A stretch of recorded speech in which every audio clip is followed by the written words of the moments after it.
भ्राता आपणकर निर्दिष्ट कर्मे ए पंचवटी बनर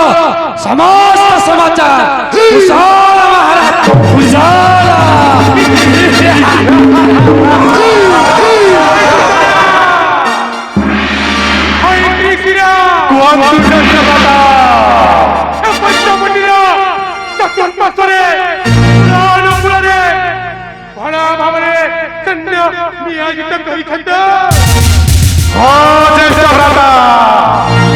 चारिदिगकु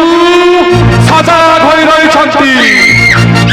14 सहस्र सेना बहुत आनन्दरे अछन्ति ज्येष्ठ भ्राता कौनसी दिगरु शत्रु प्रवेश करिबा असम्भव ज्येष्ठ भ्राता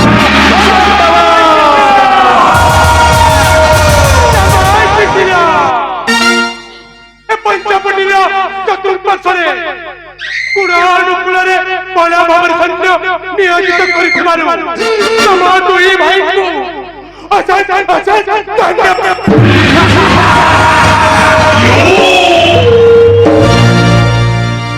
ଏ ଭାଇ ଦୁଃଖର ज्येष्ठ भ्राता ମୁକଲା ରାତିରେ ଗୋଟେ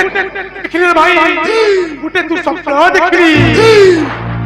ए दुःस्वप्न न देखिल ज्येष्ठ भ्राता अति शीघ्र भाई अति शीघ्र प्रकाश कर भाई ए भाई दुष्ण ज्येष्ठ भ्राता ए पंचपटीर दक्षिण दिगरु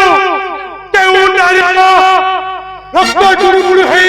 स्कंदन करुछि भाई स्कंदन करुछि ज्येष्ठ भ्राता आपण जानिछन्ति ना स्वप्न करे सत हुए ना ज्येष्ठ भ्राता करे सत हुए ना मु जाने दिथिरा स्वप्न केबे